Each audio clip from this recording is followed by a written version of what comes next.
નમસ્તે તો સ્વાગત છે આપનું આઈ એમ ગુજરાતના અમેરિકા સ્પેશિયલ બુલેટિનમાં. મંગળવાર મે 20ના બુલેટિનમાં વાત કરીશું અમેરિકા દ્વારા ઇન્ડિયન ટ્રાવેલ કંપનીઓ પર મુકાયેલા પ્રતિબંધની. જાણીશું કે ડીંગુચાની ફેમિલીના મોત માટે જવાબદાર અને હાલમાં યુએસની જેલમાં બંધ હર્ષ પટેલ ઉર્ફે ડર્ટી હેરીને કેટલી સજા કરવાની માંગ કરાઈ, તેમજ યુએસમાં ઘટતી મોંઘવારી કેમ ચિંતાનું કારણ બની રહી છે તેના સમાચાર, અને સાથે જ જોઈશું પહેલી સેલ્ફ ડિપોર્ટેશન ફ્લાઇટની માહિતી. અને છેલ્લી વાત, રડતી આંખે ટ્રમ્પને પોતાને ડિપોર્ટ ન કરવાની અપીલ કરનારી એક અનડોક્યુમેન્ટેડ મહિલાની, અને સાથે જ હિથ્રો એરપોર્ટ પર એક ગુજરાતી છોકરી સાથે શું થયું તેનો અહેવાલ આજના આ બુલેટિનમાં. લોકોને અમેરિકાની ટૂર પર લઈ જતી અમુક ઇન્ડિયન ટ્રાવેલ એજન્સીઝ તેમજ તેમના ઓનર્સ પર ટ્રમ્પ એડમિનિસ્ટ્રેશને પ્રતિબંધ લગાવી દીધો છે. ડિપાર્ટમેન્ટ ઓફ સ્ટેટ દ્વારા આ અંગે સોમવારે ઓફિશિયલી જાહેરાત કરવામાં આવી હતી, અને આ તમામ ટ્રાવેલ એજન્સી પર ઇલીગલ ઇમિગ્રેશનને પ્રોત્સાહન આપવાનો આરોપ છે, જેમના ઓનર્સ ઉપરાંત એક્ઝિક્યુટિવ્સ અને સિનિયર ઓફિસર્સના વિઝા પણ અમેરિકાએ તાત્કાલિક અસરથી રિવોક કરી દીધા છે. મતલબ કે હવે આ ટ્રાવેલ એજન્સીઝ ન તો કોઈ ટુરિસ્ટને અમેરિકા લઈ જઈ શકશે કે ન તો તેમની સાથે સંકળાયેલા લોકો અમેરિકાનો પ્રવાસ કરી શકશે. સૂત્રોનું માને તો ઇન્ડિયામાં ઓપરેટ કરતી ઘણી ટ્રાવેલ એજન્સીઝ અમેરિકાની ટૂર દરમિયાન પોતાના અમુક પેસેન્જર્સને યુએસમાં છોડી આવતી હોય છે, જેના માટે તેમણે પહેલેથી જ બધી ગોઠવણ કરી રાખી હોય છે. આવી ટૂરમાં જતા લોકોને વિઝા ઇસ્યુ કરવાની કોઈ અલગ સિસ્ટમ નથી હોતી, પરંતુ ટૂર ઓપરેટર્સ અલગ અલગ ટ્રિક્સ લગાવીને તેની પણ ગોઠવણ કરી લેતા હોય છે. જે લોકોને અમેરિકા પહોંચીને પાછા આવવાનું જ નથી હોતું, તેઓ ટ્રાવેલ એજન્સીઝનો સંપર્ક કરી પોતાનું કામ કઢાવી લેતા હતા, જેમાં અમેરિકા લઈ જનારા પણ પોતાનો મોટો ફાયદો કરી લેતા હતા.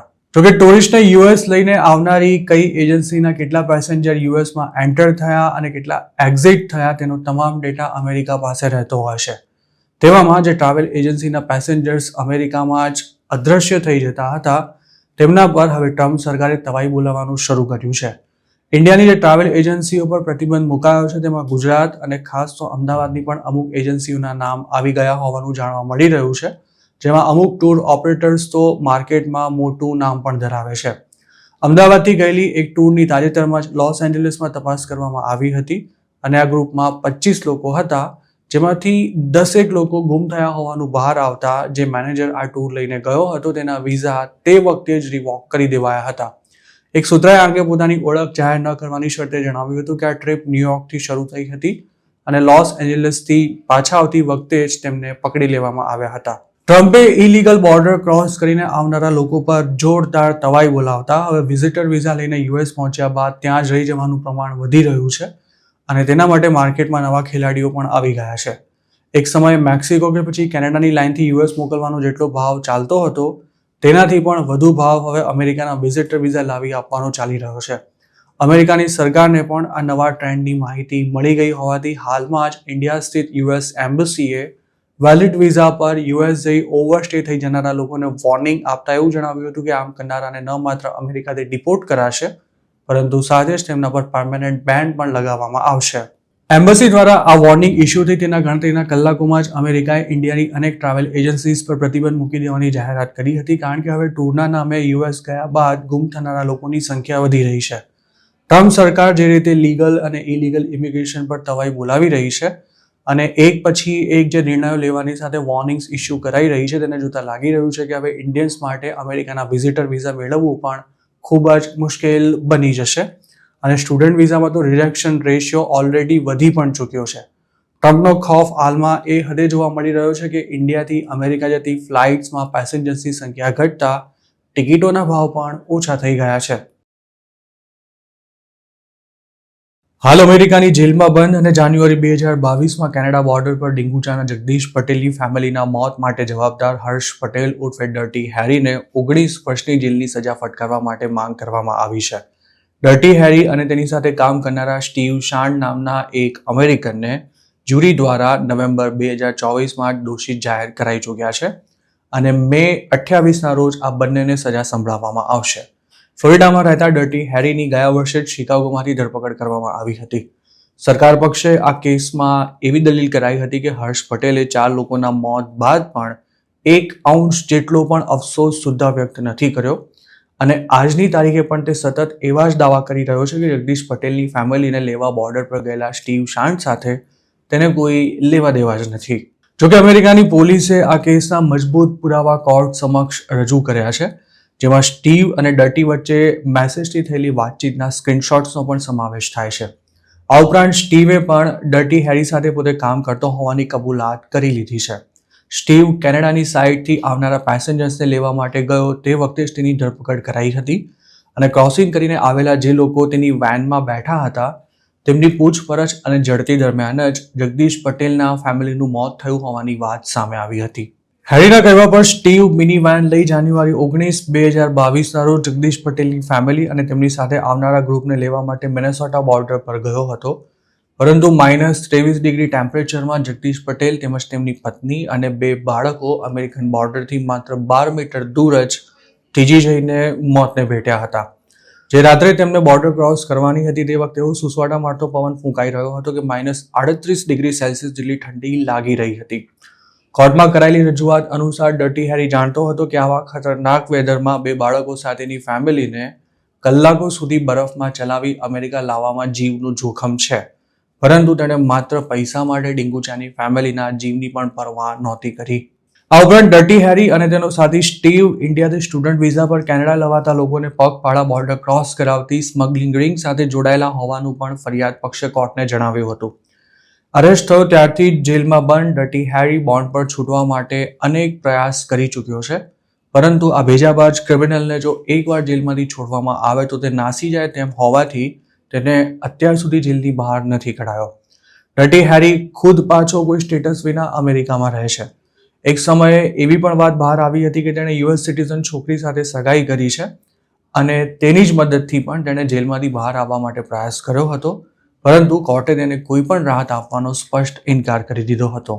આ કેસમાં ડિંગુચાની ફેમિલી સાથે જ બોર્ડર ક્રોસ કરનારા યશ પટેલ નામના એક યુવકને પણ સાક્ષી તરીકે રજૂ કરવામાં આવ્યો હતો, પણ તેણે ગોળ ગોળ વાતો કરી કોર્ટ સમક્ષ એવો દાવો કર્યો હતો કે જાન્યુઆરી 19, 2022ના રોજ પોતાને કેનેડાથી ઇલીગલી યુએસ લવાઈ રહ્યો છે તેની તેને કોઈ માહિતી જ નહોતી અને આ કામ માટે કોને અને કેટલા પૈસા ચૂકવ્યા તે પણ પોતે નથી જાણતો.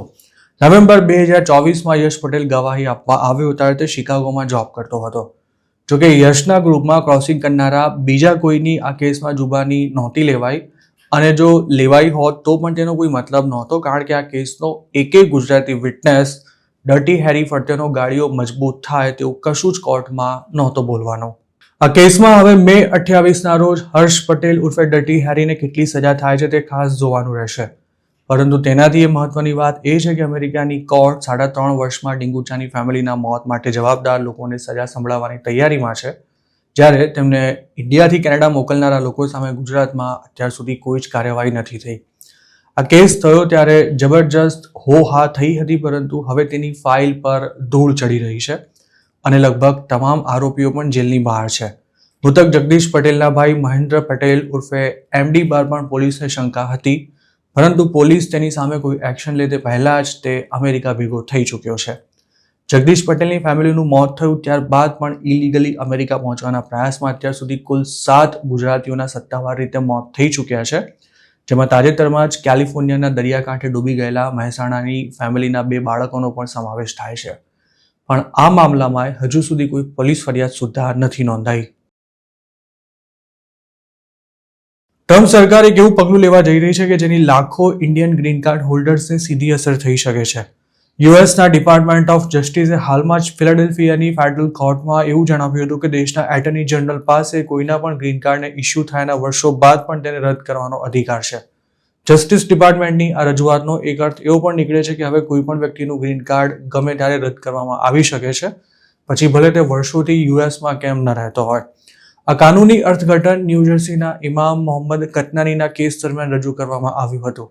આતંકી સંગઠન હમાસ સાથે જોડાયેલા હોવાના સાબિત ન થયેલા આરોપસર કતનાનીનું ગ્રીન કાર્ડ 2006માં નકારી કાઢવામાં આવ્યું હતું. જોકે આ કેસથી અમેરિકામાં રહેતા ઇન્ડિયન્સમાં તેમના ગ્રીન કાર્ડને લઈને ડર ફેલાયો છે.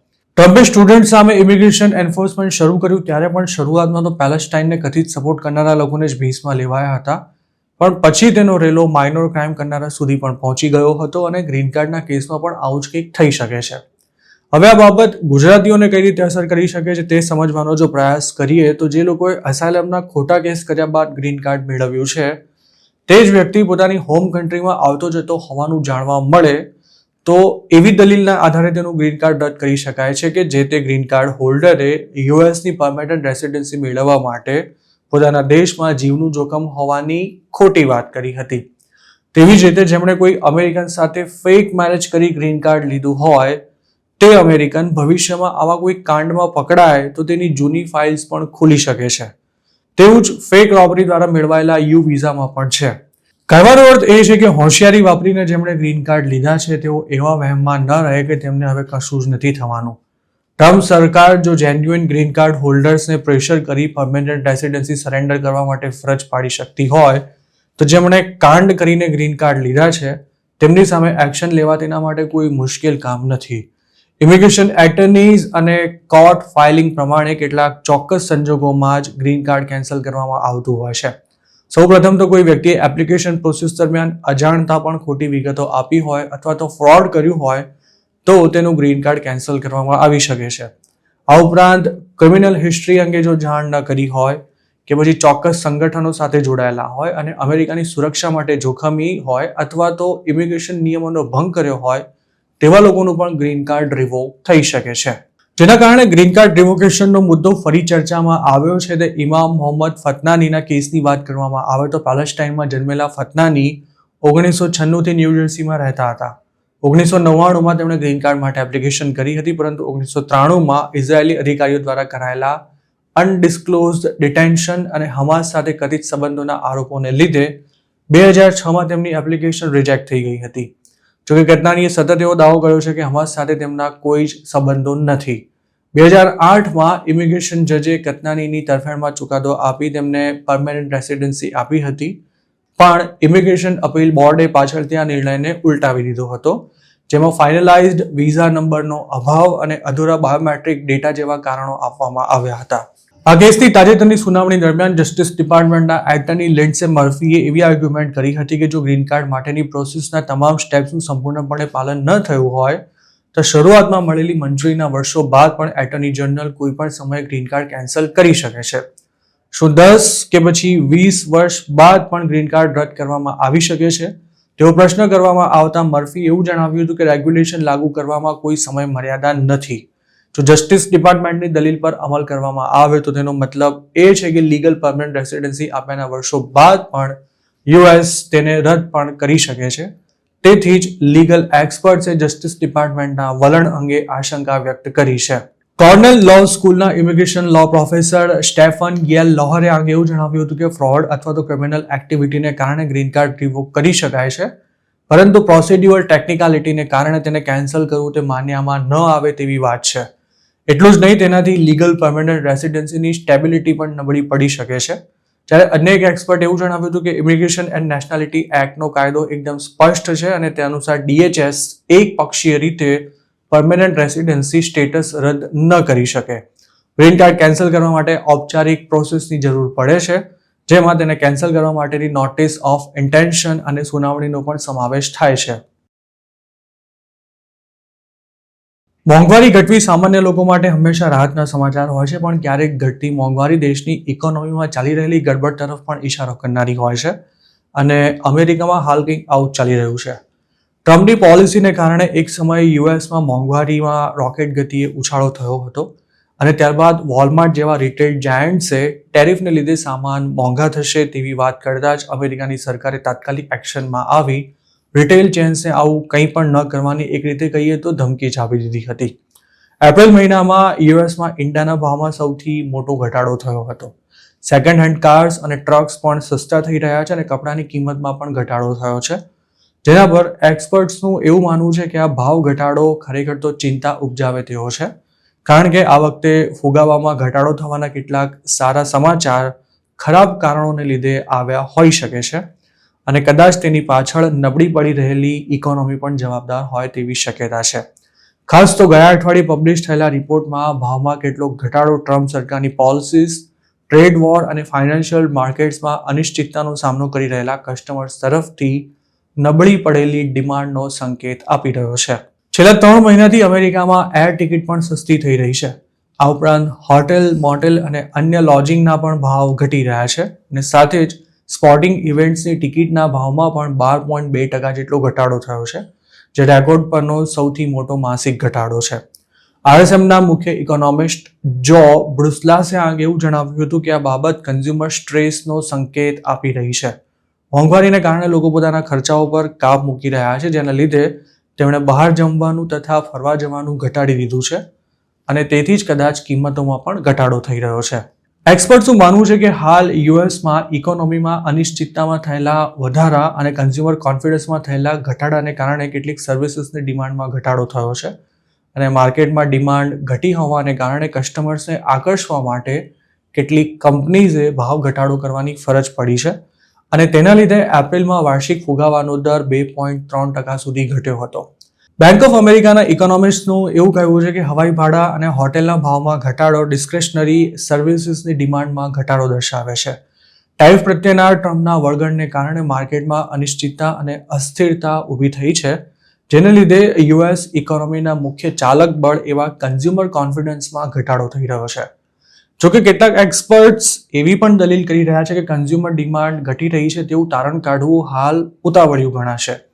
જો આવું હોત તો લોકોએ બહાર જમવાનું અને મૂવી જોવાનું ઓછું કરી નાખ્યું હોત. તેમની એવી આર્ગ્યુમેન્ટ છે કે AMC થિયેટર્સ બુધવારે 50% ઓફમાં ટિકિટ વેચી રહ્યા છે અને કોઈ રેસ્ટોરાં ભાગ્યે જ ખાલી જોવા મળી રહી છે. હકીકતમાં ઓપન ટેબલના ડેટા અનુસાર અમેરિકામાં ઓનલાઈન રિઝર્વેશન દ્વારા સીટેડ ડિનર્સની સંખ્યામાં એપ્રિલમાં યર ઓન યર 10% જેટલો વધારો થયો હતો. રેસ્ટોરાંસ કસ્ટમર્સને આકર્ષવા માટે ભાવ ઘટાડો કરી રહી હોય તેવું પણ નથી, કેમ કે BLSનું કહેવું છે કે માર્ચ અને એપ્રિલ વચ્ચે ફૂડ સર્વિસ મિલ્સ અને સ્નેક્સની પ્રાઇસમાં 0.6% જેટલો વધારો થયો છે. જોકે એરલાઇન સેક્ટરમાં નબળી ડિમાન્ડ ચિંતાનો વિષય ચોક્કસ છે, કેમ કે જ્યારે ડિમાન્ડ નબળી હોય ત્યારે એરલાઇન્સ હવાઈ ભાડા ઘટાડતી હોય છે.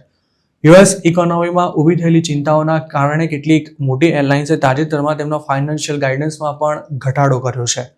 ડેલ્ટા એરલાઇન્સે એપ્રિલ 9ના રોજ એવી ચેતવણી આપી હતી કે તેનો ગ્રોથ મોટાભાગે અટકી ગયો છે કારણ કે ઇકોનોમીમાં અનિશ્ચિતતા દેખાઈ રહી છે. અમેરિકન એરલાઇન્સે ગયા મહિને CNBCને જણાવ્યું હતું કે ફેબ્રુઆરીથી ડોમેસ્ટિક લેઝર ટ્રાવેલમાં નોંધપાત્ર ઘટાડો થયો છે. આ ઉપરાંત અમેરિકા આવતા ફોરેન ટ્રાવેલર્સ પણ હવે ઘટી રહ્યા છે. ગવર્મેન્ટ સાક્સે અંગે એવું જણાવ્યું હતું કે હવાઈ ભાડા અને હોટેલ પ્રાઇસમાં આવેલો ઘટાડો કદાચ બિઝનેસ અને ગવર્મેન્ટ ટ્રાવેલ તથા ફોરેન ટુરિઝમની ડિમાન્ડમાં થયેલો ઘટાડો દર્શાવી રહ્યો છે. સેલ્ફ ડિપોર્ટેશન લેનારા ઇલીગલ ઇમિગ્રન્ટ્સને $1,000નું બોનસ અને ફ્રી એર ટિકિટ આપવાની અમેરિકાની સરકાર દ્વારા જાહેરાત કરાયા બાદ દેશમાંથી પહેલી સેલ્ફ ડિપોર્ટેશન ફ્લાઇટને રવાના કરવામાં આવી છે. DHSના જણાવ્યા અનુસાર આ ફ્લાઇટ હોન્ડુરાસ મોકલવામાં આવી હતી, જેમાં બાળકો સહિત કુલ 64 લોકો સવાર હતા અને તેમાંથી 38ને હોન્ડુરાસ ઉતારવામાં આવ્યા હતા. આ ફ્લાઇટ સોમવારે બપોરે રમોન વિલેદા મોરાલ્સ ઇન્ટરનેશનલ એરપોર્ટ પર લેન્ડ થઈ હતી અને તેમાં રવાના થયેલા તમામ ઇમિગ્રન્ટને CBP હોમ એપ દ્વારા સેલ્ફ ડિપોર્ટેશન લીધું હતું. હોન્ડુરાસના ડેપ્યુટી વિદેશ મંત્રી ઓન્ટારિયો ગાર્સિયાએ આ અંગે જણાવ્યું હતું કે બાળકો સહિતના તમામ ઇમિગ્રન્ટ્સને અમેરિકાની સરકારે $1,000 આપ્યા હતા અને આ ફ્લાઇટમાં કુલ 19 બાળકો યુએસથી પાછા આવ્યા છે, જેમાં 4 બાળકો અમેરિકાના સિટીઝન છે જ્યારે એકનો જન્મ મેક્સિકોમાં થયો હતો. જોકે ફેમિલી ડિપોર્ટેશનને નિવારવા માટે આ બાળકો પોતાના રિલેટિવ્સની સાથે હોન્ડુરાસ આવ્યા હતા. અમેરિકાથી પાછા આવેલા વિલ્સન સાનેઝ નામના એક ઇમિગ્રન્ટે જણાવ્યું હતું કે તેણે સેલ્ફ રિમૂવલ માટે રિક્વેસ્ટ કરી, ત્યારબાદ તેને ફ્લાઇટમાં બેસાડી હ્યુસ્ટનની એક હોટેલમાં મોકલી દેવામાં આવ્યો હતો અને ત્યાંથી તેને રિમૂવલ ફ્લાઇટ ટેક ઓફ થવાની હતી તે પહેલાં જ એરપોર્ટ પર પહોંચાડાયો હતો, જ્યાં તમામ લોકોને જમવાનું પણ આપવામાં આવ્યું હતું. અન્ય એક ઇમિગ્રન્ટે એવું જણાવ્યું હતું કે CBP હોમ પર સેલ્ફ ડિપોર્ટેશન માટે રજિસ્ટ્રેશન કરાવ્યા બાદ ઓથોરિટી દ્વારા માઇગ્રન્ટ્સનો સંપર્ક કરી તેમને ક્યાં હાજર થવાનું છે તેની જાણ કરવામાં આવે છે. હોન્ડુરાસવાળી ફ્લાઇટમાં જે લોકોને રિમૂવ કરવામાં આવ્યા હતા તેમને યુએસના અલગ અલગ સ્ટેટ્સમાંથી ટેક્સાસ મોકલાયા હતા. હોન્ડુરાસમાં 38 ઇમિગ્રન્ટ્સને ઉતાર્યા બાદ આ ફ્લાઇટ કોલંબિયા જવા રવાના થઈ હતી. ટ્રમ્પ સરકારે શરૂ કરેલા પ્રોજેક્ટ હોમકમિંગનો હેતુ યુએસમાં રહેતા ઇલીગલ ઇમિગ્રન્ટ્સને કોઈ કાયદાકીય કાર્યવાહી વિના તેમજ સસ્તામાં તેમના દેશ પરત મોકલવાનો છે. આમ તો ટ્રમ્પે એપ્રિલ મહિનામાં જ તેમની સરકાર આવો કોઈ પ્રોગ્રામ શરૂ કરશે તેવી માહિતી આપી હતી, પરંતુ તેની સત્તાવાર જાહેરાત મે 5ના રોજ કરવામાં આવી હતી. ટ્રમ્પનું એવું કહેવું હતું કે આ સ્કીમમાં લાખો ઇલીગલ ઇમિગ્રન્ટ્સ અમેરિકા છોડીને જતા રહેશે, પરંતુ તેની જાહેરાતના 10 દિવસ બાદ પહેલી સેલ્ફ ડિપોર્ટેશન ફ્લાઇટ યુએસથી મોકલી શકાય છે અને તેમાં માંડ 64 લોકો જ સવાર હતા.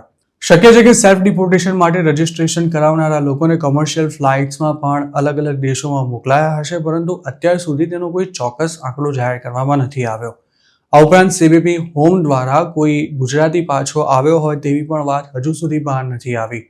આ પ્રોગ્રામની ટ્રમ્પે જાહેરાત કરી ત્યારે એવું પણ જણાવ્યું હતું કે જે ઇમિગ્રન્ટ સીબીપી હોમ એપનો ઉપયોગ કરી શકે તેમ નથી, તે સીધા જ એરપોર્ટ પહોંચીને ત્યાંથી પણ સેલ્ફ ડિપોર્ટેશન માટેની વ્યવસ્થા કરી શકે છે.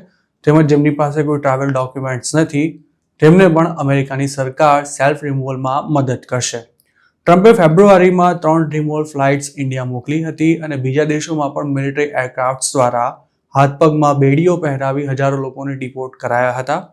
પરંતુ તે ટ્રમ્પનો માત્ર એક સ્ટન્ટ જ હતો, કારણ કે ફેબ્રુઆરી 23 પછી એકે રિમૂવલ ફ્લાઇટ ઇન્ડિયા નથી આવી, પરંતુ ડિપોર્ટેશન ચાલુ જ છે. DHSના ડેટા અનુસાર એક ઇલીગલ ઇમિગ્રન્ટને ડિપોર્ટ કરવાનો ખર્ચો $17,121 જેટલો થાય છે, જેની સામે સેલ્ફ ડિપોર્ટેશન લેનારા લોકોને $1,000 તેમજ ફ્રી એર ટિકિટ આપીને મોકલવાનું સસ્તું પડે તેમ છે.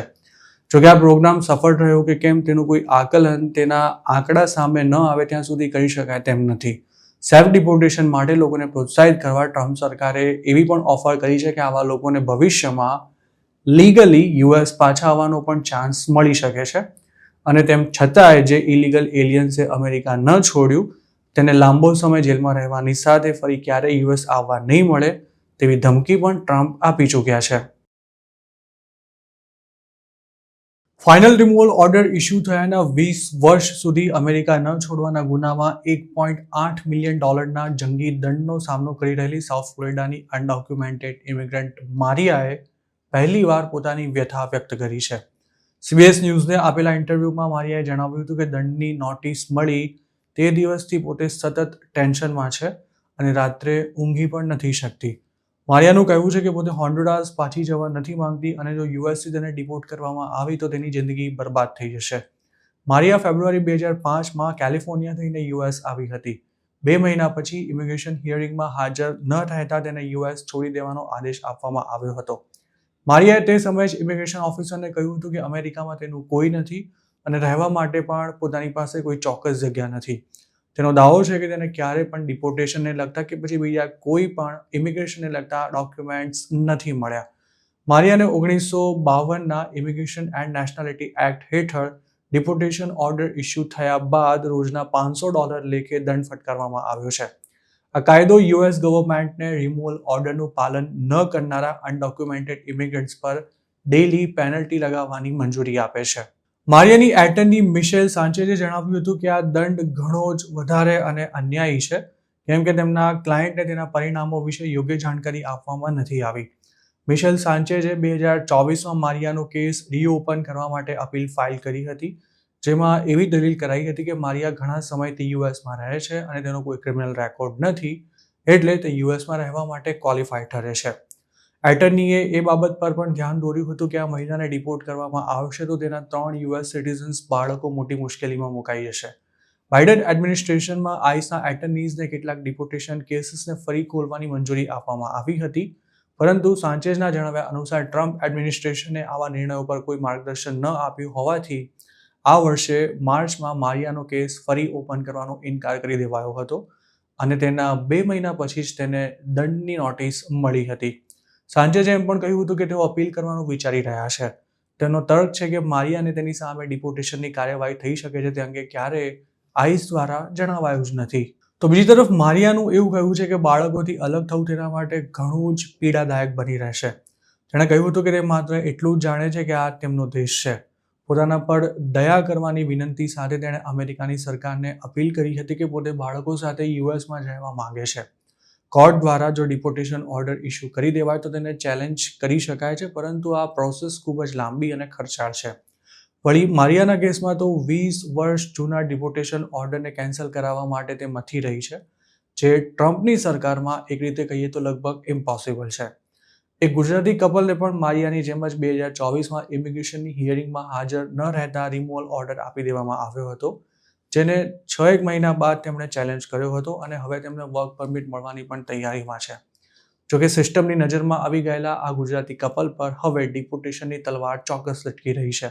1952ના ઇમિગ્રેશન એન્ડ નેશનાલિટી એક્ટની અમુક જોગવાઈઓનો લાંબા સમયથી કોઈ અમલ થયો જ નથી, પરંતુ ટ્રમ્પ એડમિનિસ્ટ્રેશન પોતાના આક્રમક ઇમિગ્રેશન એન્ફોર્સમેન્ટ માટે તેનો ઉપયોગ કરી રહ્યું છે. આ જ કાયદા હેઠળ અમેરિકાની સરકાર રિમૂવલ ઓર્ડર બાદ પોતાની હોમ કન્ટ્રીમાં પાછા ન જનારા અનડોક્યુમેન્ટેડ ઇમિગ્રન્ટ્સ પાસેથી રોજનો $998 લેખે દંડ વસૂલવા પણ તૈયારી કરી રહી છે. આ સિવાય હવે ફેમિલી ડિપોર્ટેશનના કેસીસ પણ વધી રહ્યા છે. તેમજ જે લોકોના અસાયલમના કેસ ચાલુ છે તેમની પણ જો કોઈ સામાન્ય ક્રાઇમ કરતાં ધરપકડ થાય તો આરોપ સાબિત થાય તે પહેલાં જ તેમને ડિપોર્ટ કરવામાં આવી રહ્યા છે. અમેરિકન મીડિયાના રિપોર્ટ્સ અનુસાર આઈસ દ્વારા જેની ધરપકડ કરવામાં આવે છે તે ઇલીગલ ઇમિગ્રન્ટ્સે બોન્ડ મળવા પણ જરાય આસાન નથી રહ્યા અને તેમને એવી સ્થિતિમાં લાવીને મૂકી દેવાય છે કે લોકો સેલ્ફ ડિપોર્ટેશન માટે તૈયાર થઈ જવામાં શાણ પણ સમજે છે. છેલ્લા કેટલાક દિવસોથી યુટ્યુબ પર એક વિડીયો ખાસો વાયરલ થઈ રહ્યો છે, જેમાં હિથ્રો એરપોર્ટ પર અટવાયેલી અમદાવાદની એક છોકરીની સ્ટોરી બતાવવામાં આવી છે. આ વિડીયો ક્યારે શૂટ કરવામાં આવ્યો હતો તેની કોઈ ચોક્કસ વિગતો તેમાં દર્શાવવામાં નથી આવી, પણ તેમાં જે ગુજરાતી છોકરીને બતાવાઈ છે તેની સ્ટોરીમાંથી વિદેશ જતા કોઈ પણ ગુજરાતીને ઘણું શીખવા મળે તેમ છે. હિથ્રો એરપોર્ટ પર ઇમિગ્રેશન ક્લિયરન્સ દરમિયાન અટકાવાયેલી આ સ્ટુડન્ટનું નામ પણ આ વિડીયોમાં જણાવાયું છે, પરંતુ તેની ઓળખ જાહેર ન થાય તે માટે તેના સાચા નામનો ઉલ્લેખ કરવાનું અમે ટાળી રહ્યા છે અને હવે પછી અમે તેને રિંકલના નામથી સંબોધીશું. દેખાવે 20 વર્ષની લાગતી રિંકલ નર્સિંગનો અભ્યાસ કરવા માટે યુકે પહોંચી હતી અને તેને લંડનની BPP યુનિવર્સિટીમાં એડમિશન મળ્યું હતું. જોકે ઇન્ડિયાના જે એજ્યુકેશનલ સર્ટિફિકેટ્સ પર રિંકલે યુકેમાં એડમિશન લીધું હતું તે ઇમિગ્રેશન ઓફિસરને કદાચ શંકાસ્પદ લાગી રહ્યા હતા, જેથી રિંકલને ઇમિગ્રેશન ક્લિયરન્સ દરમિયાન અટકાવવામાં આવી હતી. રિંકલે જે ડિગ્રી સર્ટિફિકેટ ઇમિગ્રેશન ઓફિસરને બતાવ્યું હતું તેમાં ચીપ પણ દેખાતી હતી, પરંતુ તેના વેરિફિકેશન દરમિયાન કેટલીક એવી બાબતો સામે આવી હતી કે જે મામલો ગડબડ હોવાની તરફ ઇશારો કરી રહી હતી, પણ ઇમિગ્રેશન ઓફિસર્સ તેને લઈને શ્યોર નહોતા. આ દરમિયાન રિંકલને તે યુકેમાં ક્યાં રહેવાની છે તે પણ પૂછવામાં આવ્યું હતું, પરંતુ તેની પાસે તેનો કોઈ સ્પષ્ટ જવાબ નહોતો, જેથી તેને એક જગ્યાએ બેસી જવાનું કહી તેની યુનિવર્સિટીનો સંપર્ક કરવામાં આવશે તેવું જણાવાયું હતું. રિંકલ £1000 કેશ લઈને યુકે આવી હતી. પૂછપરછ દરમિયાન તેણે એવું પણ જણાવ્યું હતું કે યુકેમાં રહેવા અને ભણવા માટે તેના ફાધર ઇન્ડિયાથી દર મહિને તેને પૈસા મોકલતા રહેશે. જે યુનિવર્સિટીમાં રિંકલને એડમિશન મળ્યું હતું ત્યાં તપાસ કરાતા તે જેન્યુઇન સ્ટુડન્ટ હોવાનું કન્ફર્મ થયા બાદ તે ક્યાં રહેવાની છે તે જાણવા માટે ઇમિગ્રેશન અધિકારીઓએ ફરી તેની પૂછપરછ શરૂ કરી હતી. રિંકલે પોતાની યુનિવર્સિટીને એવું જણાવ્યું હતું કે તે પોતાના ફ્રેન્ડ્સની સાથે રહેવાની છે, પરંતુ એરપોર્ટ પર ચાલી રહેલી પૂછપરછમાં તેણે એવું કહ્યું હતું કે જો યુનિવર્સિટી એકોમોડેશન આપશે તો પોતે ત્યાં રહેવા જતી રહેશે. જોકે રિંકલે જ્યાં એડમિશન લીધું હતું તે યુનિવર્સિટી પાસે એકોમોડેશન ફેસિલિટી હતી જ નહીં. આ વાત ક્લિયર થઈ ગયા બાદ રિંકલની પૂછપરછ કરનારી ઓફિસર થોડી સખ્ત બની હતી અને તેને વારંવાર એક જ સવાલ પૂછી રહી હતી કે તું એરપોર્ટની બહાર નીકળીને ક્યાં રહેવા જઈશ. તે વખતે ગભરાઈ ગયેલી રિંકલ ગોળ ગોળ જવાબો આપી રહી હતી અને તેણે એમ પણ કહ્યું હતું કે હું મારી એક ફ્રેન્ડ અહીં રહે છે જેની સાથે રહેવા જવાની છું. જોકે ઇમિગ્રેશન ઓફિસર ત્યારે પણ તેને છોડવાના મૂડમાં નહોતી. તેણે સીધો જ એવો સવાલ કર્યો હતો કે તારી આ ફ્રેન્ડને તું કઈ રીતે ઓળખે છે. તે વખતે જવાબ આપતા રિંકલ હી અને શીમાં પણ લોચા મારી રહી હતી અને પોતાની આ ફ્રેન્ડ અમદાવાદની છે તેમજ છેલ્લા 10 વર્ષથી યુકેમાં રહે છે તેવું તેણે જણાવ્યું હતું. જોકે ત્યાર સુધીમાં ઇમિગ્રેશન ઓફિસરને એવી શંકા થઈ ચૂકી હતી કે રિંકલ કદાચ કંઈક છુપાવી રહી છે. જે ફ્રેન્ડને ત્યાં રહેવાની રિંકલે વાત કરી હતી તેનો ફોન નંબર પણ ઇમિગ્રેશન ઓફિસરે માંગ્યો હતો, પરંતુ ત્યારે ગેંગે ફેંફે થઈ ગયેલી રિંકલે એવું કહ્યું હતું કે હું તેને સારી રીતે નથી ઓળખતી અને ન તો અમારી બંનેની કોઈ ખાસ વાતચીત થઈ છે. ત્યારબાદ તેણે એવો દાવો કર્યો હતો કે પોતાને એમ હતું કે 99.99% યુનિવર્સિટી એકોમોડેશન આપી દેશે, પરંતુ હકીકત એ હતી કે ખુદ રિંકલ પણ જાણતી હતી કે તેની યુનિવર્સિટીમાં એકોમોડેશનની કોઈ વ્યવસ્થા નથી. આ દરમિયાન રિંકલે પોતાની કહેવાતી ફ્રેન્ડનો જે નંબર ઇમિગ્રેશન ઓફિસરને આપ્યો હતો તે ખોટો નીકળ્યો હતો, જેથી રિંકલની મુસીબત ઓર વધી ગઈ હતી. રિંકલની સ્થિતિ એવી હતી કે તેનો વિડીયો શૂટ કરી રહેલા વ્યક્તિ સાથે વાત કરતાં કરતાં પણ તે રડી પડી હતી. રિંકલ યુકે પહોંચી તેના કલાકો બાદ પણ તેને એન્ટ્રી મળશે કે નહીં તે કન્ફર્મ નહોતું થઈ રહ્યું અને એક સમયે તો ઇમિગ્રેશન ઓફિસર્સ તેને પાછી ઇન્ડિયા મોકલી દેવાની પણ તૈયારીમાં હતા, પરંતુ યુનિવર્સિટી તેનું એડમિશન કન્ફર્મ હોવાનું જણાવતા રિંકલ જેન્યુઇન સ્ટુડન્ટ છે તે નક્કી થઈ ગયું હતું, પણ મામલો માત્ર તેના અકોમોડેશનમાં જ અટવાયેલો હતો. હિથ્રો એરપોર્ટની જે ઇમિગ્રેશન ઓફિસર રિંકલની પૂછપરછ કરી રહી હતી, તેણે છેલ્લો ચાન્સ લઈ ફરી રિંકલની યુનિવર્સિટીમાં ફોન કર્યો હતો અને ત્યારે યુનિવર્સિટી રિંકલને બેડ અને બ્રેકફાસ્ટ અરેન્જ કરી આપવા માટે તૈયાર થઈ જતા તેને લાંબી રકઝક બાદ યુકેમાં એન્ટ્રી આપવામાં આવી હતી. દર વર્ષે હજારો ગુજરાતી સ્ટુડન્ટ્સ વિદેશ ભણવા માટે જાય છે, જેમાં જેન્યુઇનલી ભણનારા ઓછા અને જે તે દેશમાં કમાવા માટે જતા લોકો વધારે હોય છે. ખાસ ઇંગ્લિશ ન જાણતા અને અગાઉ ક્યારે પણ ઇન્ડિયાની બહાર ન ગયેલા સ્ટુડન્ટ્સ માટે પહેલીવાર કોઈ દેશમાં જવું આસાન નથી હોતું, પરંતુ જો અકોમોડેશન જેવી વ્યવસ્થા પહેલેથી જ કરી લેવામાં આવે અને એરપોર્ટથી તે જગ્યાએ જવા માટે શું કરવાનું છે તેનું પણ પાક્કું હોમવર્ક કરી લીધું હોય તો રિંકલને જે મુશ્કેલીનો સામનો કરવો પડ્યો તેવી સ્થિતિ સર્જાય જ નહીં તે સુનિશ્ચિત કરી શકાય છે. જોકે ઓનલાઈન અકોમોડેશન શોધવામાં ખૂબ જ એલર્ટ રહેવું પણ જરૂરી છે, કારણ કે તેમાં મોટા પાયે ફ્રોડ પણ થતા હોય છે. આ સિવાય એજન્ટની વાતોમાં આવીને ફેક સર્ટિફિકેટ્સ પર સ્ટુડન્ટ વિઝા લઈ લેનારા લોકોએ પણ એ વાત ખૂબ જ સારી રીતે સમજવાની જરૂર છે કે ઇન્ડિયાથી ભલે તેઓ કદાચ નીકળી જાય, પરંતુ જે દેશમાં તે લેન્ડ થવાના છે ત્યાં તેમને પકડવામાં પણ આવી શકે છે. આવા કેટલાય લોકોને ડિપોર્ટ પણ કરવામાં આવે છે, પરંતુ તેમની સાચી વાત ક્યારે પણ બહાર નથી આવતી. રિંકલનો વિડીયો ક્યારે શૂટ થયો હતો તેની કોઈ ચોક્કસ માહિતી ભલે ઉપલબ્ધ ન હોય, પરંતુ તેમાં જે દર્શાવાયું છે તે વિદેશમાં ભણવા જતા દરેક ગુજરાતી સ્ટુડન્ટે આજની તારીખે પણ જાણવું અને સમજવું ખૂબ જ જરૂરી છે. તો મિત્રો, આ હતા અમેરિકાના આજના મુખ્ય સમાચાર. આપને જો મારી રજૂઆત પસંદ આવી હોય તો આ વિડીયોને લાઇક અને શેર કરવાનું તેમજ આઈ એમ ગુજરાતની યુટ્યુબ ચેનલને સબસ્ક્રાઇબ કરવાનું ભૂલશો નહીં, કારણ કે આ ચેનલ પર આપને મળશે અમેરિકામાં રહેતા ગુજરાતીઓ માટેના મહત્વના સમાચાર, અને તે પણ આપની પોતાની ભાષામાં. આપ જો મારી સાથે કોઈ ટિપ શેર કરવા માંગતા હો તો હાલ સ્ક્રીન પર દેખાઈ રહેલા વોટ્સએપ નંબર પર પણ અમારો સંપર્ક કરી શકો છો. આપની ઓળખ ગુપ્ત રાખવામાં આવશે.